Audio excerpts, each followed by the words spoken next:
Bonjour, Ben Picard. Alors voilà, dans cette vidéo, je vais vous parler d'un grand classique et j'espère, à savoir le business model Canva.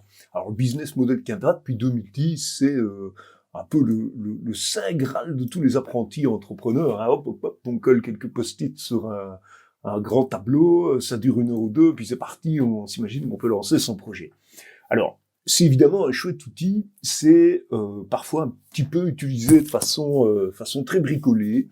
Et moi, dans cette petite vidéo, je voudrais ouvrir, disons, deux pistes pour essayer peut-être de revisiter ce grand classique et profiter d'une petite dizaine d'années de pratique avec 2 éclairages que j'espère intéressants. Alors, le premier, c'est que d'abord, chaque projet, évidemment, est unique.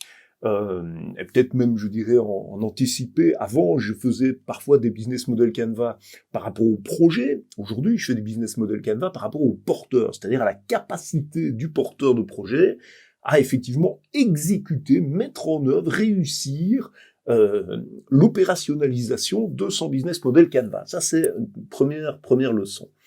Deuxième leçon, c'est que même si chaque projet est particulier, est-ce que vous ne trouvez pas qu'il y a des tas de projets en fait qui se ressemblent et pourraient faire partie de ce que j'appelle moi une même famille de business model. Alors le secret, par exemple, du succès d'un site, je sais pas moi, un babysitter.be par exemple, c'est quand même un petit peu les mêmes ressorts, un peu les mêmes mécaniques que par exemple profdeguitare.fr. Il s'agit dans les deux cas d'une plateforme web qui fait se rencontrer une offre et une demande et pour lequel effectivement le site web fonctionne, la plateforme fonctionne, si régulièrement l'offre rencontre la demande et que ça tient la route. Alors un tel projet, un site web de plateforme par exemple, de mise en commun, ça fonctionne lorsque les contacts prestataires et les demandeurs se rencontrent. Donc il doit y avoir des demandeurs, il doit y avoir des prestataires qui vont faire le job.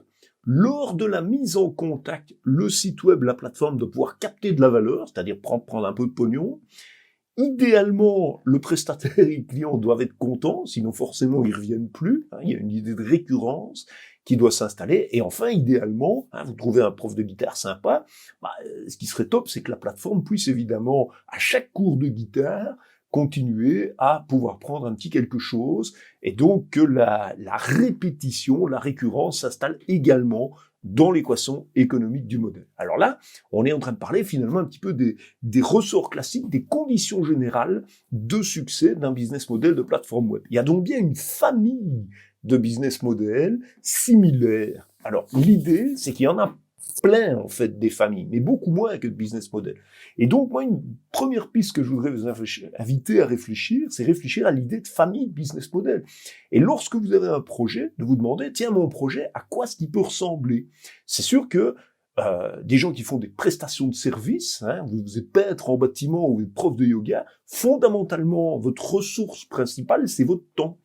Et donc, dans les business de temps, on voit bien que il y a un moment donné, il y a une limite physique. On ne sait pas se dématérialiser. Donc ça, c'est un truc. Les artisans, les franchisés, la mutualisation, digitalisation dans les secteurs traditionnels, la collectivisation de services territoriaux. On peut imaginer plein de familles qui se ressemblent et dont les facteurs critiques de succès sont effectivement identiques. Donc lorsque vous réfléchissez à un business model, première idée, se demander quelle est finalement la famille dans laquelle j'appartiens. Un deuxième éclairage, une deuxième piste, c'est de se dire, quand vous collez un post-it, de vous dire par exemple, si je colle un deuxième post-it à côté, par exemple sur Customer Segment, quel est, si vous n'aviez le temps de suivre qu'un seul des deux post-it, parce que voilà, matériellement, vous n'allez pas pouvoir tout faire, quel est le meilleur post-it, quel est le meilleur Customer Segment? Alors c'est clair que si vous comparez deux segments de clients, celui qui a le plus d'argent, celui qui est plus nombreux, celui qui sera peut-être ambassadeur, qui dira après que vous ayez vendu, waouh, c'est formidable de bosser avec Ben, ou bien celui qui sera le plus accessible est un meilleur segment. On peut donc imaginer, case par case, finalement des critères qui permettent de comparer un segment à un autre segment, un revenu à un autre revenu, un coût, une proposition de valeur, une autre proposition de valeur.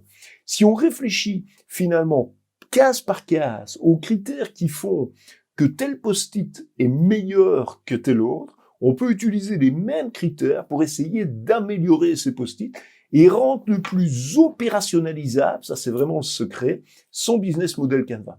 Trop de gens font des business model Canva avec juste le but de dessiner quelque chose de beau. Ce qui va compter, c'est pas de dessiner quelque chose de beau ou de coller 10 post-it ou 5 post-it. Ce qui va compter, c'est que les post-it que vous allez coller vont pouvoir servir dans votre business en vrai ou vont pouvoir servir à tester des hypothèses en vrai. Voilà. 2 réflexions pour améliorer votre business model Canva. Est-ce que votre projet ressemble à un autre projet et qu'est-ce qui fait le succès d'un projet de ce type-là?